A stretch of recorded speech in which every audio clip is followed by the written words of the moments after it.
সিলেটে শহীদ শামসুদ্দিন হাসপাতাল, এখানে বর্তমানে আজকে পর্যন্ত 2 জন পেশেন্ট ভর্তি আছে।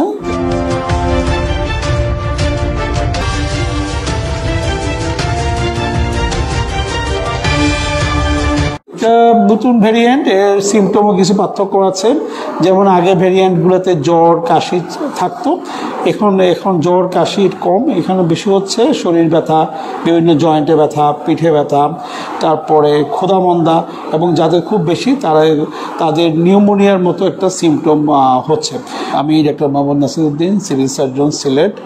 আপনারা অবগত আছেন, গত 2-3 মাস থেকে আমাদের পার্শ্ববর্তী দেশে প্রথম কোভিড নতুন ভ্যারিয়েন্ট যেটা XBB শনাক্ত হয়, এবং এর সাথে সাথে আমাদের দেশেও গত এপ্রিল মাসে 25 জন কোভিড নতুন ভ্যারিয়েন্ট শনাক্ত হয়।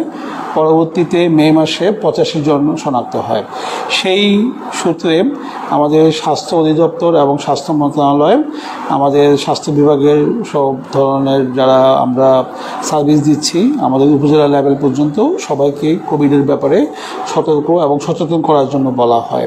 সেই হিসাবে আমাদের সিলেটে আগে শহীদ শামসুদ্দিন হাসপাতাল, যেটা ডেডিকেটেড হসপিটাল হিসেবে 2020 সালে কোভিড সংক্রমণের সময় নির্ধারিত ছিল, আমরা ওটাকে প্রস্তুত করি, এবং এখানে বর্তমানে আজকে পর্যন্ত 2 জন পেশেন্ট ভর্তি আছে শহীদ শামসুদ্দিন হাসপাতালে।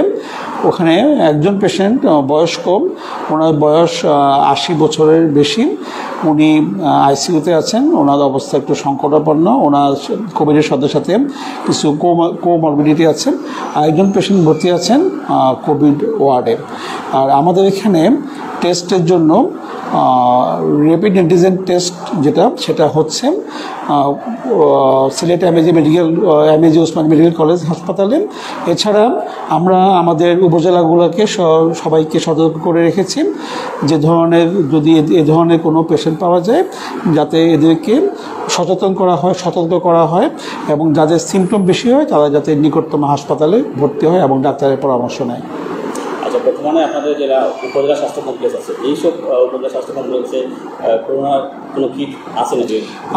আমাদের এই মুহূর্তে শুধুমাত্র সিলেট এমএজি ওসমানী মেডিকেল কলেজে কিট আছে, ওখানে পরীক্ষা হচ্ছে, আর কিটের সংকট আছে। আমরা এটা চাহিদা দিয়েছি, আমরা হয়তো এটা 2-3 দিনের মধ্যে হয়তো আমরা কিটটা পেয়ে যাব।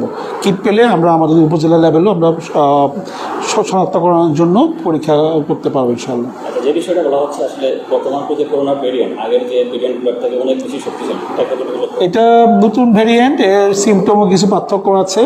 যেমন আগে ভ্যারিয়েন্টগুলোতে জ্বর কাশি থাকতো, এখন জ্বর কাশি কম, এখানে বেশি হচ্ছে শরীর ব্যথা, বিভিন্ন জয়েন্টে ব্যথা, পিঠে ব্যথা, তারপরে ক্ষুধামন্দা, এবং যাদের খুব বেশি তাদের নিউমোনিয়ার মতো একটা সিমটম হচ্ছে। তো আসলে এটা সিমটম যাই হোক, এটা চিকিৎসা সেম। চিকিৎসা হচ্ছে যাদের সিমটম কম থাকবে তারা নিজেকে অন্যদের থেকে আলাদা রাখবে, এবং যাদের সিমটম বেশি হবে ওরা ডাক্তারের পরামর্শ নেবে। বিশেষ করে যাদের অতিরিক্ত কাশি হবে, রক্তশূন্যতা হবে, ডায়রিয়া হবে, পানি শূন্যতা হবে, তারা যাতে অবশ্যই ডাক্তারের পরামর্শ নেয় এবং সেই অনুযায়ী হাসপাতালে ভর্তি হয়। আচ্ছা, আপনাদের যারা আসলে বর্তমানে যারা রাস্তাঘাটে চলাফেরা করে তাদের উদ্দেশ্যে কি তারা কি মাস্ক পরিধান করার জন্য এখন আমাদের কথা হচ্ছে এখনও এটা প্রকোপটা তেমন ছড়ায়নি, আমাদের সবাই সাবধান হতে হবে, সবাইকে সচেতন হতে হবে।